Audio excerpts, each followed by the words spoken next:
السلام عليكم، كي دايرين؟ لاباس عليكم؟ كلشي بخير. الفيديو ديال اليوم ان شاء الله غادي نشارك معكم فيه واحد الحلوه باللوز، شي حاجه راقيه وشي حاجه هماويه، شي حاجه جديده. نتمنى تروقكم وتعجبكم ان شاء الله. نبداو بالعجين هو الاول على بركه الله. عندي 500 غرام ديال الدقيق الفورس من نوعيه جيده. عندي 3 المعالق كبار ديال الزبده لينه بحراره المطبخ. عندي 2 معالق كبار ديال العسل. عندي قبيصه ديال الملحه. عندي شويه ديال روح الزهر،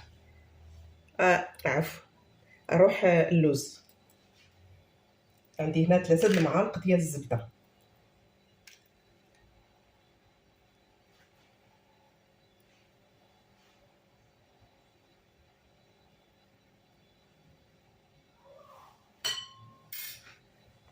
عندي 2 معالق عسل.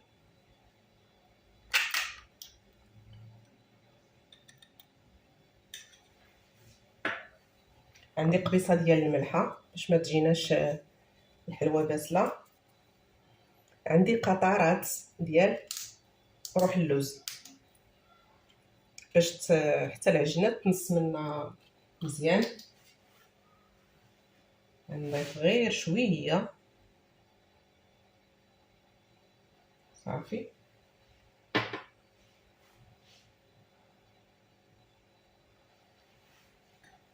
غادي نرمل العجينه ديالي بالزبده مع هاد العسل والزبده حتى نرملها مزيان، وعاد نضيف الماء شويه بشويه. انا نقرب لكم باش يبان لكم احسن.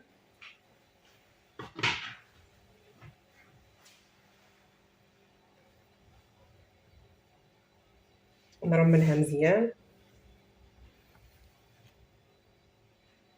بعد ما رملت العجين دابا غادي نضيف الماء شويه بشويه. العجينه خاصها تكون قاصحه، ماشي قاصحه حجره، ولكن المهم تكون قاصحه، تكون بحال ديال كعب غزال ولا قصح من ديال كعب غزال شويه، باش في التشكيل ديالها ما كتعذبناش. العجينه كتجينا ساهله في الخدمه.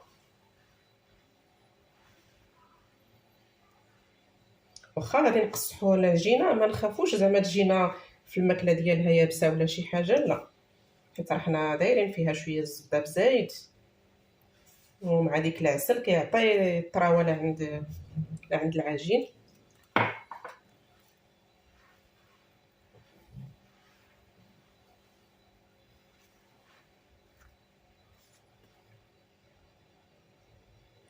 صافي انا ما غنزيدش الماء، غادي ندلكها غير في هذا الشيء حتى تتجمع.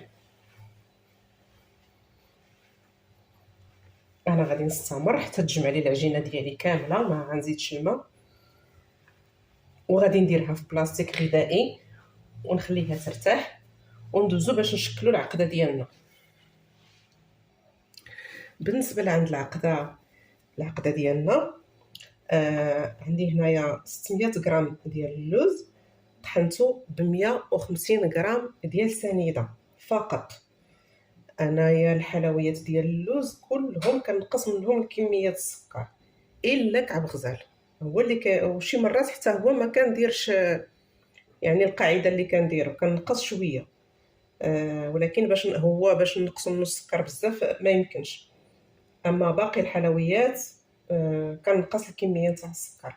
عندي هنايا 600 غرام ديال اللوز، طحنته ب 150 غرام ديال السكر سنيده. طحنته النوب الاولى بلا سكر، طحنه ثانيه خلطت معاه السكر سنيده، وعاود طحنته الطحنه الثانيه.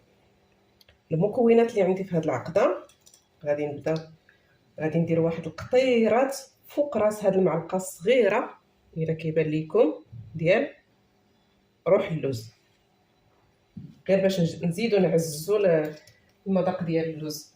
واخا انا راني ندير اللوز بلدي ما فيها بس. ندير قبيصه ديال المليحه ضروري. عندي 3 المعالق كبار ديال الزبده حيوانيه بطبيعه الحال، النوع الجيد.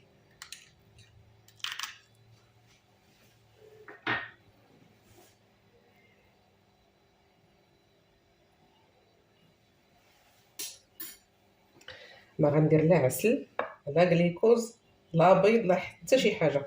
غادي نعلك هاد العقده بحب الملوك. حب الملوك ديال البواطات، المعسل اللي كيكون في البواطات. خديت علبه، كلها علبه فيها 120 غرام، طحنتها رجعت على هذا الشكل. بها غادي نعلك هاد العقده، وفي نفس الوقت غادي تعطيني المذاق، حيت هو راه معسل. هذا حب الملوك راه معسل.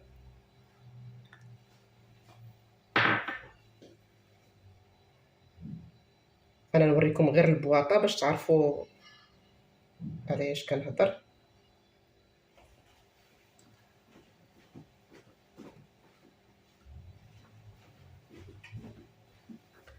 البواطه هذه اللي كيكون فيها حب الملوك، هذه خديت وحده كامله وطحنتها.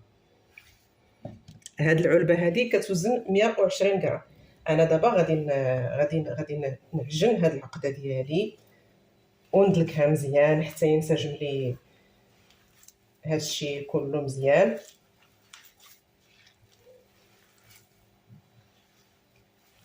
حتى تعلك ليا العقده مزيان، وغادي نخليها ترتاح واحد نص ساعه ولا ساعه، وعاد باش ندوزو نشكلوه.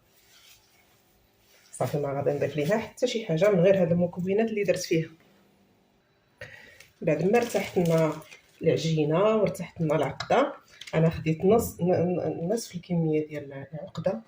شفتوا العقده كي كتولي معلكه، كيعطيها هذاك حب الملوك، كيعطيها واحد التعليكه واحد المذاق يا سلام. دابا غادي نديرها ما بين هاد جوج ديال البلاستيكات، وغادي نطلقها بالدلاك.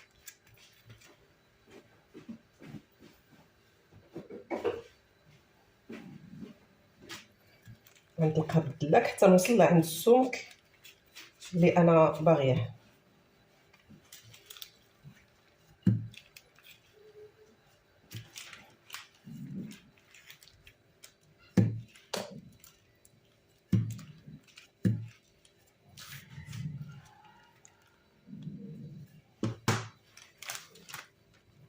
صافي هذا هو السمك اللي انايا بغيت نوصل ليه.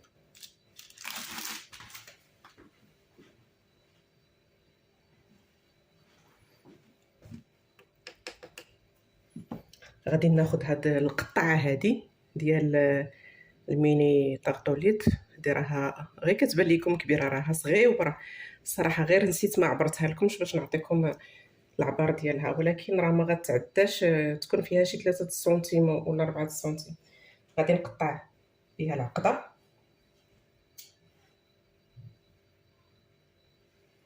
على هذا الشكل.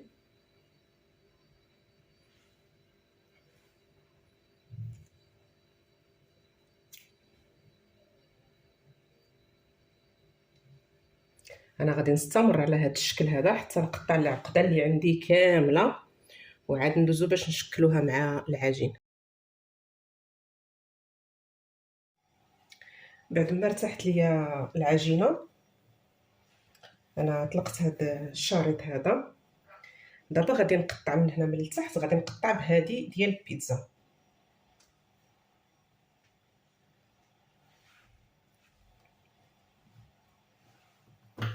من بعد غادي ناخذ هاد اللي قطعت به العقده، غادي ناخذ به العبار العلو ديال العجين، وغادي نقطع بالجراره ديال كعب غزال.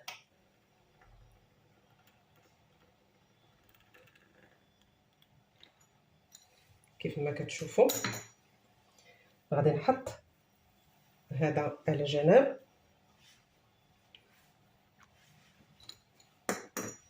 غادي ندهن هاد الشريط هذا ببياض البيض. ندهن غير النص حتى نسالي الخدمه بهذا النص هذا، وعاد ندهن النصف الاخر. هذا شويه ما مقادش نقادو. المهم نتوما خدامين ونتوما كتشوفوا الحاجه بانت لكم ما مقاداش، قادوها وغير شويه عليكم.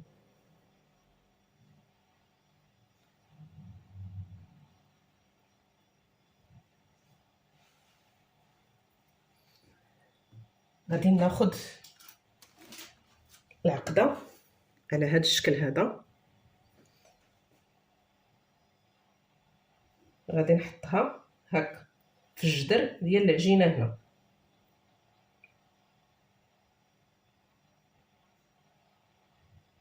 وغادي نلول.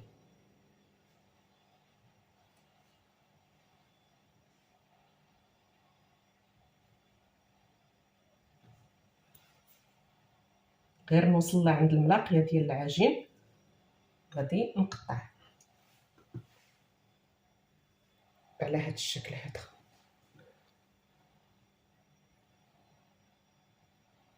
غادي نحطها فوق سطح العمل وغادي نقادها، نحاول نثبت هذا العجين هنا، نبرك عليه شويه باش يلتصق مع بعضياته.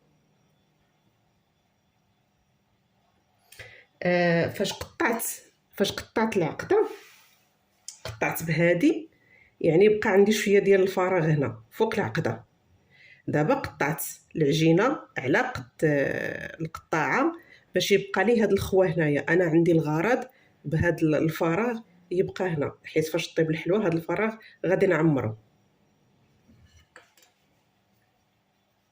نحاول نقادها شويه وصافي، ونحطها في الصفيحه ديال الفرن. نعاود معكم وحده. كنحط العقده هكا،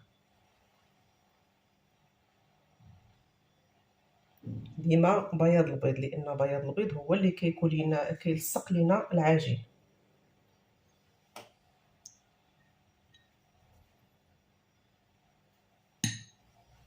وحنا كندورو هكا،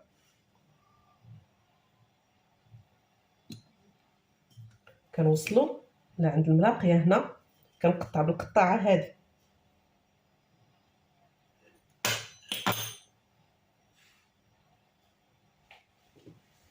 على هذا الشكل هذا. ضروري هذا الفراغ يبقى هنا، حيت هذا الفراغ غادي نعمروه بواحد الكاناش. كنحطها فوق سطح العمل، كنقاد، كنحاول نثبت هاد العجينه هذه هنا غير بشويه هكا.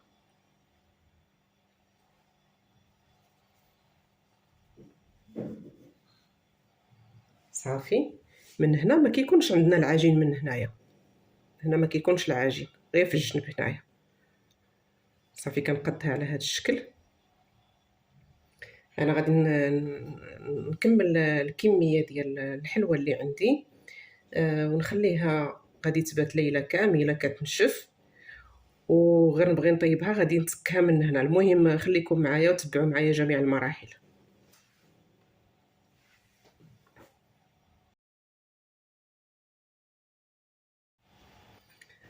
الحلوه ديالنا ها هي نشفات، تشمعات مزيان بعد ما بات ليله كامله. دابا غادي ناخذ ابره تكون معقمه بطبيعه الحال، وغادي نتكها مع هاد الجنيبات، بالاخص فوق هاد الملاقيه ديال العجين. نتكها واحد 3 ديال المرات ولا، وندور معها كلها هكا نتكها باش ما تنفخليش.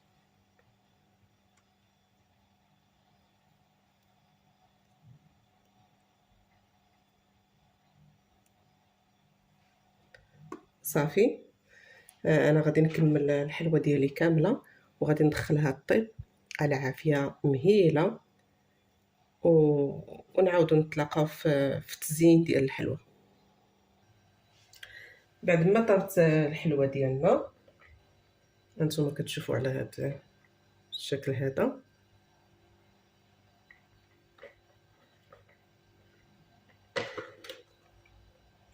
دابا غادي نصوب ليها واحد غاناش. عندي هنا الشوكولاط بيض، عندي هنايا 100 غرام ديال الشوكولا بيضاء، عندي 2 معالق ديال الجليكوز ديال سمحوا لي، ديال الناباج. عندي هنا المذاق ديال حب الملوك، بما ان خدمت بحب الملوك فغادي نبقاو غير في حب الملوك. سمحوا لي نجيب شي معلقه صغيره.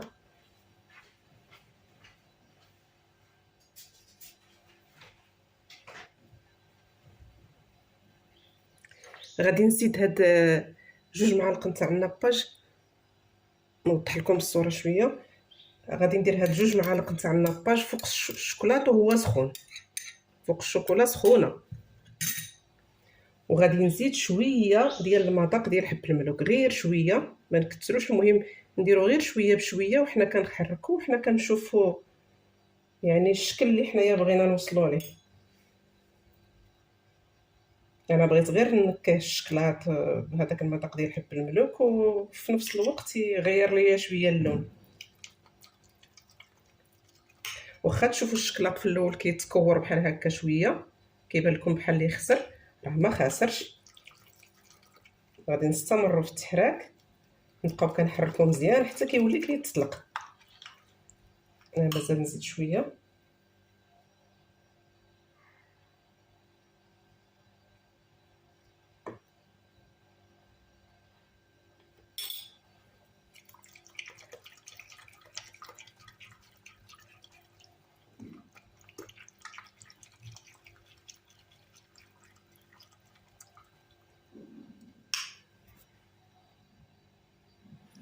فكيف ما قلت لكم، واخا تشوفوه في الاول تكور وكيبان لكم بحال اللي خسر، ما تخافوش منه، كيتكور وكيطلق الزيت. فغير استمروا في التحراك حتى كيرجع على هذا الشكل هذا. ها نتوما كتشوف.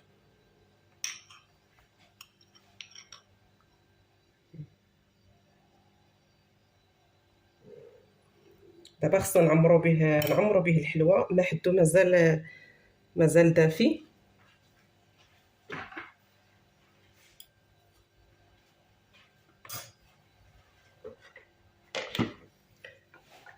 عندي هنايا باش غادي نزين هاد الحلوه، عندي هنايا حب الملوك، عندي عويدات ديال حب الملوك.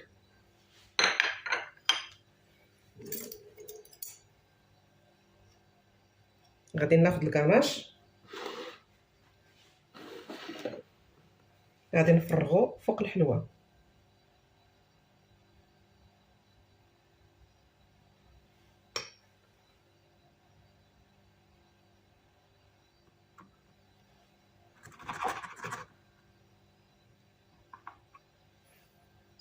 غادي نحط فوق منه حبه نتاع حب الملوك. نزيد معكم حبه واحده اخرى.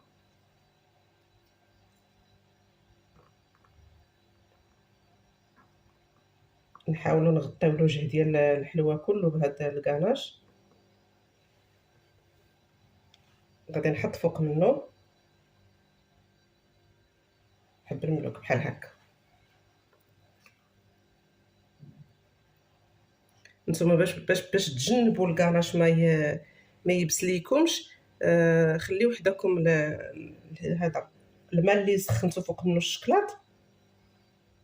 غير تصوبوا الكاناش، طلقوه وتساليوه، ردوه فوق ديك الماء دافي باش يبقى لكم مطلوق، باش ما يبس ليكمش وانتم كتخدموا به. على هذا الشكل هذا كيف ما شفتوا. غادي ناخذ هاد العويدات هادو نتاع حب الملوك. فاش كيكون حب الملوك في وقته، انا كنجمع هادو، كنغسلهم وكنيبسهم ونحتفظ بهم.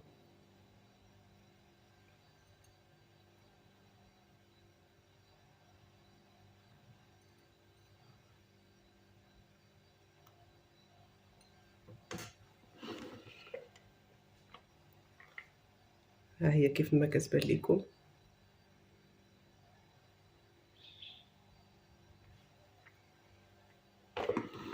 نزيد معكم وحده.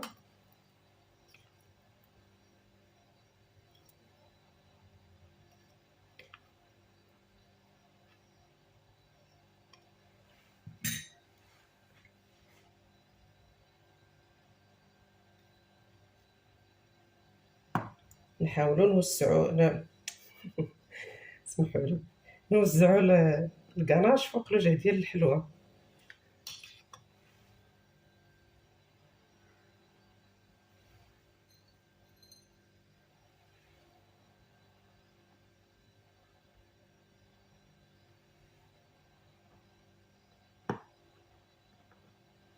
علاش قلت لكم نحطوا حب الملوك فوق الكناش وهو سخون، باش كيبقى لاصق، ما كيتحركناش. نوضح لكم واحد القضيه. في الاول قلت لكم بان العجين ديال اللوز خصو يكون في الحجم اقل من الطول ديال العجينه، باش كيبقى لنا هذا الفراغ في الوسط. هذا الفراغ هو فين كيبقى لنا الفراغ اللي كنديروا فيه الكاناش. وإلا كان شي سؤال ولا شي حاجه ولا شي هذا، خليوها ليا في التعاليق ونزيد نشرح لكم اكثر. زعما الا ما فهمتوش شي حاجه، انا غادي نستمر بنفس الطريقه حتى نكمل الحلوه ديالي كامله، ونتلاقاو في الشكل النهائي ان شاء الله. ها انا يا لاله، ها الحلوه ديالنا وجدات. شوفوا لي على زاز، شوفوا لي على زاز كي دايره، تبارك الله ما شاء الله. حلوه غزاله، لا في الشكل ولا في المذاق ولا زعما اش غنقول لكم.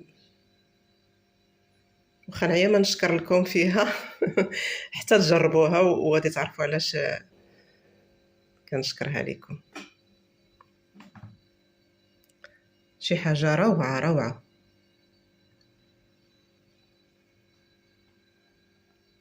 حلوه ديال اللوز، دايزها الكلام.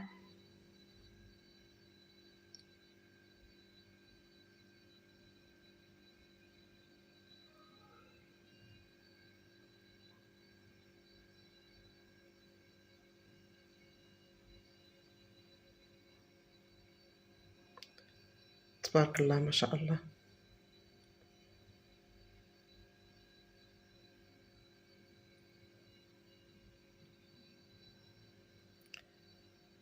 شي حاجه طوب طوب.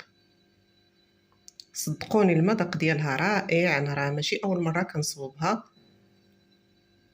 هي اول مره غادي نحطها عندي في القناه.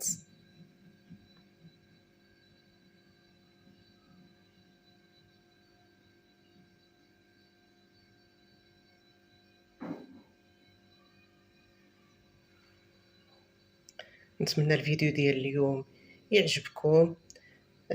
ما تنساونيش بالبارطاج مع الاهل والاحباب والاصدقاء ديالكم، واللي مازال ما اشترك في القناه يشترك في القناه، يفعل زر الجرس، وما تنساونيش من لي لايك والتعاليق الرائعه ديالكم. شكرا لكم بزاف بزاف بزاف، والى اللقاء في فيديو قادم ان شاء الله. ديما الجديد، ديما الجديد ان شاء الله الرحمن الرحيم. خليتكم بخير وعلى خير.